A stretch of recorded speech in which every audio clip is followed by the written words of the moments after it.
आज की इस वीडियो में देखने वाले हैं कक्षा 12वीं की भौतिक विज्ञान का अध्याय पहला। ठीक है, तो अध्याय पहले में आज के हमारे जो टॉपिक है वह है आपके लिए वैद्युत द्विध्रुव आघूर्ण और वेरी वेरी इंपॉर्टेंट जो टॉपिक है वह वैद्युत द्विध्रुव की अच्छी स्थिति में वैद्युत क्षेत्र की तीव्रता। ठीक है, तो आज हम इन तीनों टॉपिक के ऊपर स्टडी करेंगे। तो आइए पहले हम देखते हैं कि वैद्युत द्विध्रुव होता क्या है। जो आपका पहला है कि वैद्युत द्विध्रुव, तो कहा है कि दो समान एवं विपरीत प्रकृति के बिंदु आवेशों के अत्यंत निकट रखे होने पर बने निकाय को हम लोग वैद्युत द्विध्रुव कहते हैं। कोई दो आवेश होने चाहिए, उनके परिमाण तो बराबर होने चाहिए, साथ ही उनकी जो प्रकृति है वह विपरीत होनी चाहिए। जैसे कि हम मान लेते हैं यहाँ पर ये दो आवेश हमने रखा है। ठीक है, यह दो आवेश, इन आवेशों का जो परिमाण होगा वह तो बराबर होगा। ठीक है, लेकिन इनकी प्रकृति जो है विपरीत होनी चाहिए, यानी एक प्लस क्यू होना चाहिए, दूसरा कैसा होना चाहिए, माइनस होना चाहिए। ठीक है, और दोनों एक दूसरे से बहुत ही अल्प दूरी पर रखी होनी चाहिए। कहाँ पे रखी होनी चाहिए, बहुत ही अल्प दूरी पर रखी हो, तो इस प्रकार का जो निकाय बनेगा उसे हम वैद्युत द्विध्रुव कहते हैं। क्या कहते हैं, वैद्युत द्विध्रुव कहेंगे। ठीक है, तो अब अगला जो आपका है वह है आपके सामने वैद्युत द्विध्रुव आघूर्ण क्या होता है। ठीक है, तो कहा गया कि किसी वैद्युत द्विध्रुव का आघूर्ण उसके किसी एक आवेश के परिमाण तथा आवेशों के बीच की दूरी के गुणनफल के बराबर होता है। इसे वेक्टर P से प्रदर्शित करते हैं। वेक्टर P से प्रदर्शित करने का मतलब क्या है कि यह जो वैद्युत द्विध्रुव आघूर्ण है यह एक सदिश राशि है। ठीक है, तो और देखिए कहा है ना कि किसी वैद्युत द्विध्रुव का जो आघूर्ण होगा, मान लीजिए यहाँ पे एक हमने वैद्युत द्विध्रुव ले लिया है। ठीक है, और जिसमें आपके बिंदु A पर प्लस क्यू आवेश है तथा बिंदु B पर माइनस क्यू आवेश है, और दोनों के बीच की जो हमने अल्प दूरी लिया है वह है 2L। कितना है, 2L है। तो वही कहा गया है यह जो वैद्युत द्विध्रुव है इसके किसी एक आवेश का परिमाण, इसमें दो आवेश हैं, आप किसी एक आवेश का परिमाण ले लीजिए तथा आवेशों के बीच की दूरी के, तो आवेशों के बीच की दूरी कितना है, 2L है। ठीक है, यानी दोनों आवेश में से एक आवेश और दोनों आवेशों के बीच की दूरी का जो गुणनफल होगा उसे हम क्या बोलेंगे, वैद्युत द्विध्रुव का आघूर्ण बोलेंगे। क्या बोलेंगे, वैद्युत द्विध्रुव का आघूर्ण। यहाँ पे लिखा गया है यदि वैद्युत द्विध्रुव प्लस क्यू तथा माइनस क्यू आवेशों से मिलकर बना है तथा जिनके बीच दूरी क्या है, स्मॉल 2L हो। तो आपके सामने ये जो वैद्युत द्विध्रुव दिख रहा है, तो इसका जो बिंदु A पर प्लस क्यू तथा बिंदु B पर माइनस क्यू आवेश है तथा यह दोनों एक दूसरे से अल्प दूरी है 2L की दूरी पर रखे हुए हैं। ठीक है, तो कहा गया कि इन दोनों आवेशों का परिमाण, तो इन दोनों आवेशों का जो परिमाण होगा उन दोनों आवेशों के परिमाण से किसी एक आवेश का परिमाण तथा दोनों के बीच की दूरी का जो गुणनफल होगा वही वैद्युत द्विध्रुव की क्या होगा, बराबर होगा। तो देखिए दोनों आवेश में से एक आवेश लिया गया तथा दोनों के बीच की दूरी हम क्या ले ली गई, 2L। इसका जो गुणनफल हमको मिला वैद्युत द्विध्रुव P बराबर 2QL मिला। ठीक है, और रह गई इसकी मात्रक की बात, तो Q यानी आवेश, तो आवेश का मात्रक कूलाम होगा, और L यानी जो आपके बीच कर सकते हैं लंबाई या दूरी कर सकते हैं, उसका मात्रक क्या होगा, मीटर। यानी वैद्युत द्विध्रुव आघूर्ण का जो मात्रक होगा वह कूलाम मीटर होगा। ठीक है, अब नेक्स्ट टॉपिक जो है आपके वेरी वेरी इंपॉर्टेंट है, क्योंकि बोर्ड एग्जाम में अक्सर पूछे जाता है क्वेश्चन से। ठीक है, तो आइए इसको देखते हैं। कहा गया है कि वैद्युत द्विध्रुव की अच्छी स्थिति में वैद्युत क्षेत्र की तीव्रता, एक आपसे पूछा जाएगा कि वैद्युत द्विध्रुव की अच्छी स्थिति में वैद्युत क्षेत्र की तीव्रता तथा एक निरक्षी स्थिति में वैद्युत क्षेत्र की तीव्रता। ठीक है, तो अभी इसमें हम लोग पढ़ने वाले हैं अच्छी स्थिति में वैद्युत क्षेत्र की तीव्रता पढ़ने वाले हैं। ठीक है, अच्छी स्थिति का मतलब क्या हो गया कि जो हमारा वैद्युत द्विध्रुव है उसी के समांतर कर लीजिए, उसी के अक्ष में ही किसी बिंदु पर हमको वैद्युत क्षेत्र की तीव्रता ज्ञात करनी पड़ती है। और अगर निरक्षी स्थिति की बात करें तो यह वैद्युत द्विध्रुव के ठीक लंबवत यानी उसके ऊपर या नीचे किसी बिंदु P पर हमको वैद्युत क्षेत्र की तीव्रता ज्ञात करनी पड़ती है। ठीक है, तो अभी हमको अच्छी स्थिति पढ़ना है। अच्छी स्थिति में पढ़ने के लिए हम लोग क्या करेंगे, इसको अच्छी स्थिति को हम अनुदैर्ध्य स्थिति भी कहते हैं। ठीक है, तो यह मान लीजिए आपका एक द्विध्रुव हमने ले रखा है, बिंदु ए पर प्लस क्यू आवेश है तथा बिंदु बी पर माइनस क्यू आवेश है, ठीक है। दोनों का जो मध्य बिंदु है क्या है, ओ है, या ओ जो है वैद्युत का क्या है, वैद्युत द्विध्रुव का मध्य बिंदु ओ दिया गया है, ठीक है।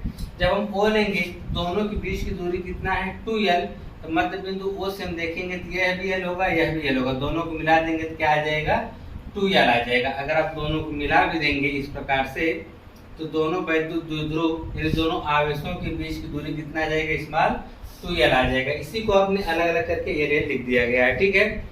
अब इसी बोला गया इसकी अच्छी स्थिति में, यानी इसी के अक्ष में ही हम लोग एक क्या करेंगे, इसके क्या कहते हैं वैद्युत द्विध्रुव के मध्य बिंदु से स्मॉल r दूरी पर हमने एक बिंदु क्या लिया है P, और जिस बिंदु P पर ही हमको क्या ज्ञात करनी है, वैद्युत क्षेत्र की तीव्रता, कि यह दोनों आवेश हैं। तो इस दोनों आवेश यानी आप कह सकते हैं कि प्लस क्यू आवेश के द्वारा इस पर कितनी तीव्रता निकलती है, माइनस क्यू के आवेश के द्वारा इस पर कितनी तीव्रता मिलती है, और दोनों आवेशों के द्वारा कितनी तीव्रता मिलती है, जो हम निकालेंगे तब आप जाके यह ज्ञात कर सकते हैं कि यह वैद्युत द्विध्रुव के द्वारा इस बिंदु P पर वैद्युत क्षेत्र की तीव्रता कितनी होगी।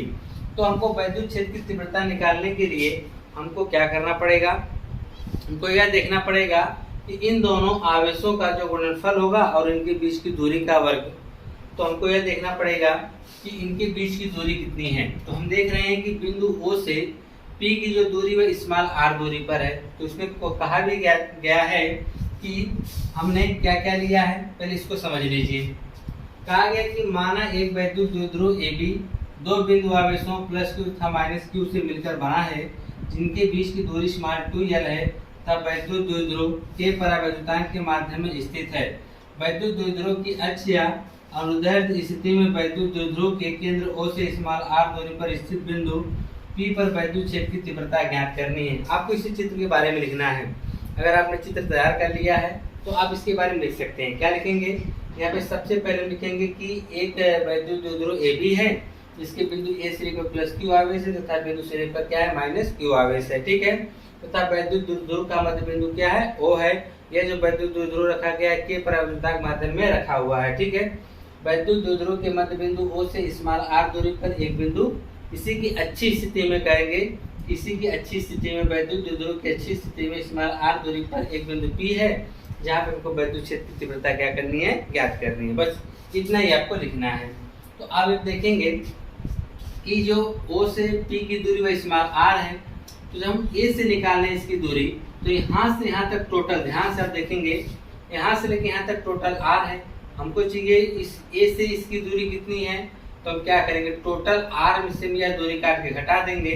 तो r में से हमने यह निकाल दिया तो हमको क्या मिल गया, प्लस क्यू के द्वारा जो हमको बिंदु P पर कितनी वैद्युत क्षेत्र की तीव्रता होगी वो पता चल जाएगा, ठीक है। अब उसके बाद हम देखेंगे कि माइनस क्यू से बिंदु P की दूरी कितनी है, यहाँ तक तो r है और यह क्या है l। तो दोनों को हम जोड़ देंगे तो हमको बिंदु B से P के बीच की दूरी हमको ज्ञात हो जाएगी, ठीक है। क्लियर यहाँ तक, और यहाँ तक आपका क्लियर हो गया हो और यह चित्र के बारे में जो इसकी लिखा गया है आप लोग लिख सकते हैं, ठीक है। चाहे तो आप इसकी शॉर्ट स्क्रीन निकाल लीजिए। अब इसे को मिटाकर आपका डेरिवेशन स्टार्ट करने वाले हैं, ठीक है। आइए, ये चीज इसलिए पहले लिख दिया गया ताकि आपको समय कम लगे और आसानी से आप इस चीज को समझ सकें, ठीक है। अगर वीडियो को स्टार्ट करके हम लिखते हैं तो बहुत काफी टाइम लग जाता है आपके लिए, ठीक है, आपका टाइम नुकसान होता। आइए अब देखते हैं कि क्या होता है। अब हम देखेंगे कि इसके द्वारा बिंदु P पर हम एक एक करके निकालेंगे कि यह आवेश भी इस पर लगाएगा और माइनस क्यू आवेश भी इस पर बिंदु P पर। तो हम एक परीक्षण आवेश ले लेते हैं, मान लेते हैं हम इसमें Q0 ले लेते हैं, या हम कह सकते हैं कि यहाँ पे मान लीजिए हमने परीक्षण आवेश ही ले लिया क्या, Q0, और यह क्या होगा, प्लस होगा। तो यह भी प्लस है, यह भी प्लस है, तो इन दोनों में क्या होगा, प्रतिकर्षण होगा। क्या होगा, प्रतिकर्षण, यानी A के द्वारा P पर प्रतिकर्षण होगा। यानी हम कह सकते हैं इसमें वैद्युत क्षेत्र की तीव्रता अगर हम देखेंगे, क्योंकि ये सदिश राशि है तो दिशा भी हमको ज्ञात करनी होगी। तो इसकी जो दिशा होगी वह A से P की होगी, यानी इसके द्वारा इस पर क्या किया जा रहा है, प्रतिकर्षण बल लगाया जा रहा है। और अगर हम इसकी बात करें तो यहाँ माइनस क्यू आवेश है और यह प्लस क्यू आवेश है, दोनों विपरीत आवेश हैं, तो दोनों के बीच में क्या लगेगा, आकर्षण बल लगेगा। यानी यह B वाला क्या करेगा, अपने ओर इसको आकर्षित करेगा। तो माइनस क्यू के द्वारा अगर हम बिंदु P पर देखेंगे तो यह जो इसकी दिशा होगी वह P से बी की ओर, क्योंकि बी वाला क्या कर रहा है, अपनी तरफ आकर्षित कर रहा है, और ए वाला जो उसको क्या कर रहा है, प्रतिकर्षित कर रहा है। ठीक है, तो हम सबसे पहले यह देखेंगे कि प्लस क्यू आवेश के द्वारा बिंदु पी पर कितनी वैद्युत क्षेत्र की तीव्रता उत्पन्न हो रही है। यहाँ पे लिखेंगे हम कि बिंदु या प्लस क्यू आवेश के द्वारा, प्लस क्यू आवेश के द्वारा, प्लस क्यू आवेश के द्वारा बिंदु P पर वैद्युत क्षेत्र की तीव्रता, वैद्युत क्षेत्र की तीव्रता। तो वैद्युत क्षेत्र की हम तीव्रता जब निकालेंगे, जिसे हम E1 कहेंगे, क्या कहेंगे, E1 क्या होगा, 1/4 पाई एप्सिलॉन 0 इंटू के जो है परावैद्युतांक है। ठीक है, तो हो जाएगा Q अपान R, R मतलब उनके बीच की दूरी, तो A से इसके बीच की दूरी कितना है, R माइनस L है, तो हो जाएगा R माइनस L का स्क्वायर, R माइनस L का स्क्वायर, जिसे आप समीकरण नंबर 1 बना के क्या करेंगे, छोड़ देंगे। और इसके हम दिशा की बात करेंगे, क्योंकि यह इसको क्या कर रहा है, प्रतिकर्षित कर रहा है, यानी A से P की ओर।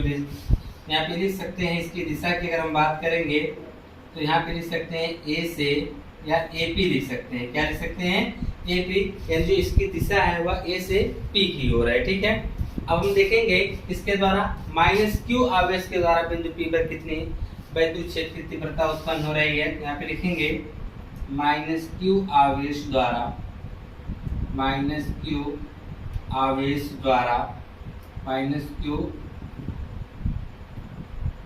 Q आवेश द्वारा बिंदु P पर वैद्युत क्षेत्र की तीव्रता, वैद्युत क्षेत्र की तीव्रता।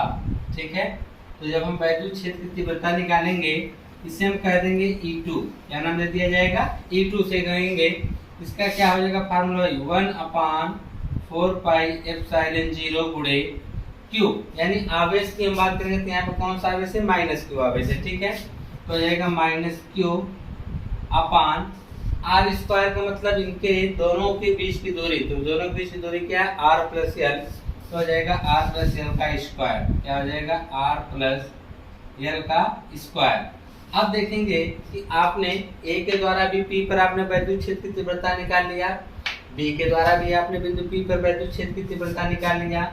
इससे स्पष्ट हो रहा है कि बिंदु P पर दो वैद्युत क्षेत्र की तीव्रताएं लग रही हैं, क्या, एक प्लस Q1 के द्वारा और एक माइनस Q1 के द्वारा। इसलिए हम निकालेंगे बिंदु P पर परिणामी तीव्रता, लिखेंगे बिंदु P पर परिणामी तीव्रता का मतलब कुल कितनी तीव्रता लग रही है। ठीक है, तो परिणामी तीव्रता, तो परिणामी तीव्रता को हम लोग बोल देते हैं E जो होगा वह E1 प्लस E2, दो तीव्रताएं लग रही हैं E1 में E2, हम दोनों को क्या करेंगे, जोड़ देंगे।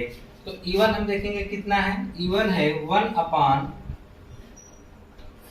पाई एप्सिलॉन 0 इंटू के गुणे Q अपान R माइनस L का स्क्वायर।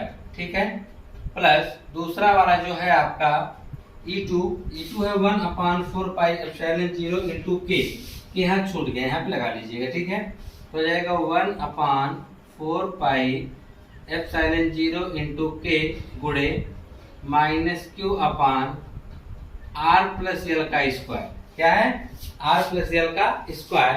तो आप देखेंगे यह माइनस और क्या है, प्लस है।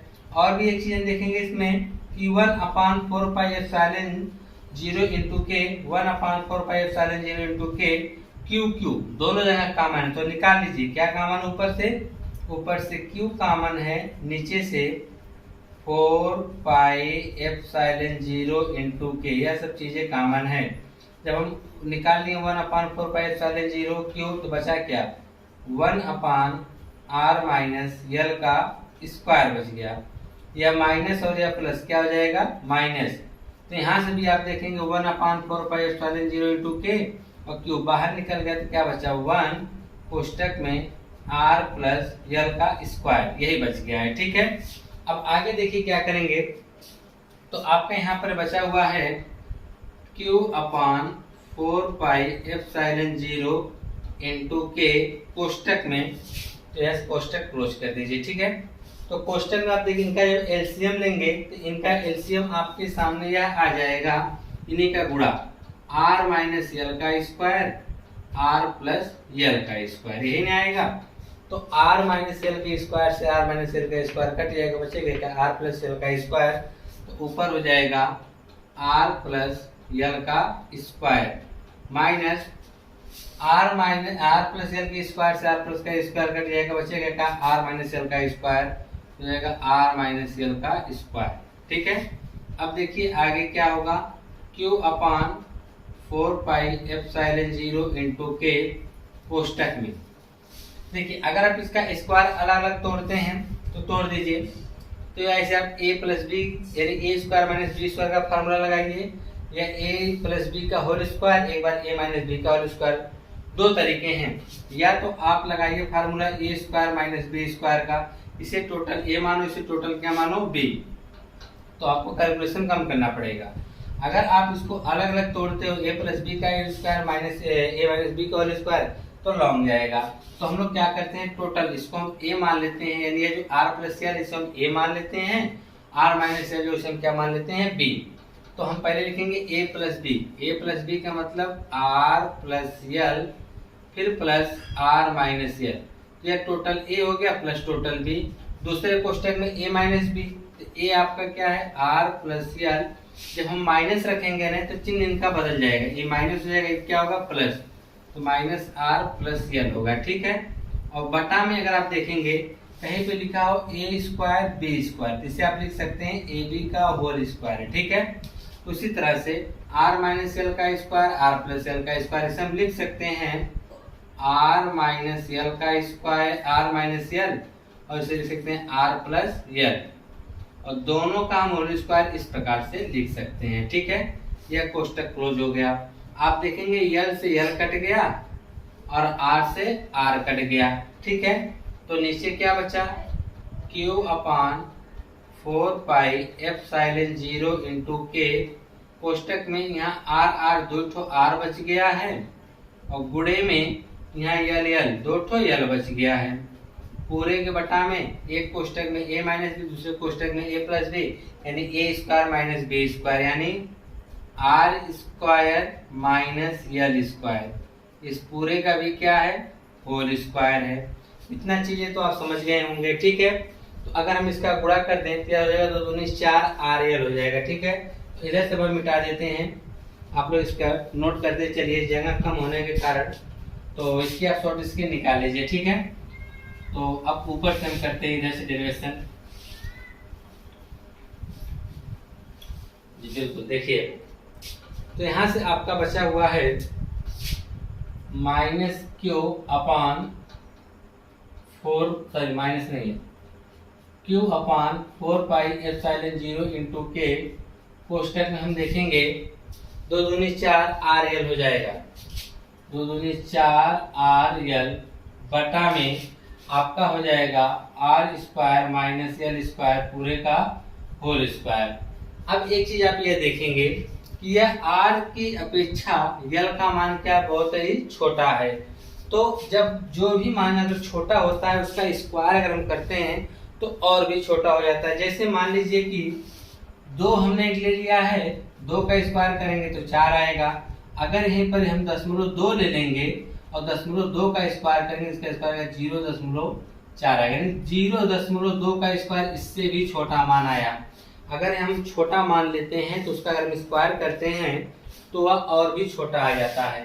तो यहाँ पे अगर आप देखेंगे यल के अपेक्षा r का मान बहुत क्या है छोटा है, तो इसका हम स्क्वायर करेंगे जिसका और भी छोटा मान आएगा, जिसको हम लोग क्या मान लेंगे नगण्य मान लेंगे। यहाँ पे हमको लिखना पड़ेगा कि यह किसके बराबर आपने निकाला है, e के बराबर यहाँ पे निकाला है। यहाँ पे e के बराबर लिख देते हैं कि e के बराबर यहाँ पे लिखेंगे हम कि लिखेंगे यल जो है वह r के अपेक्षा, सॉरी उल्टा हो गया, लिखेंगे r जो है वह यल की अपेक्षा बहुत बड़ा है। लिखेंगे r का मान यल की अपेक्षा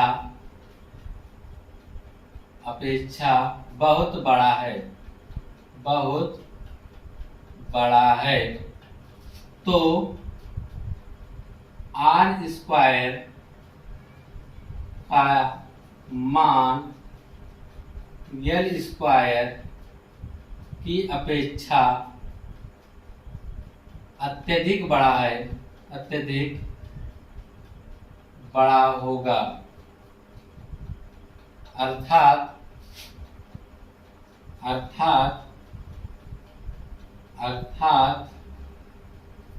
एल स्क्वायर का मान आर स्क्वायर की अपेक्षा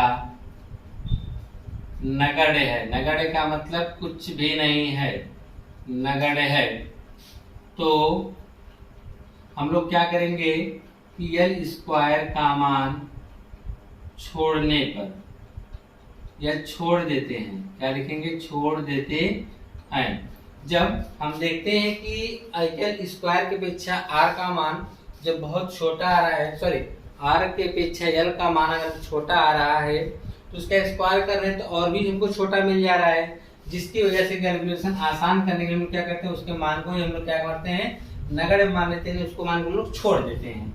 जब छोड़ते हैं तो हमको ई बराबर क्या मिलता है, Q अपान 4 पाई एप्सिलॉन 0 इंटू के, कोष्टक में आपको मिलेगा 4RL बटा, अब हम एल का मान छोड़ देंगे तो आर स्क्वायर करेंगे क्या हो जाएगा, आर की पावर 4 हो जाएगी। तो आप ध्यान से यहाँ देखेंगे, एक आर से एक तो आर ऊपर कट जाएगा, हम 2 का अंदर गुणा कर देंगे, ठीक है, तो हो जाएगा 2 गुणे 4 को लिख सकते हैं, 2 गुणे 2, ठीक, एक क्यू हो गया और यहाँ पे क्या हो गया, यल हो गया, ठीक है।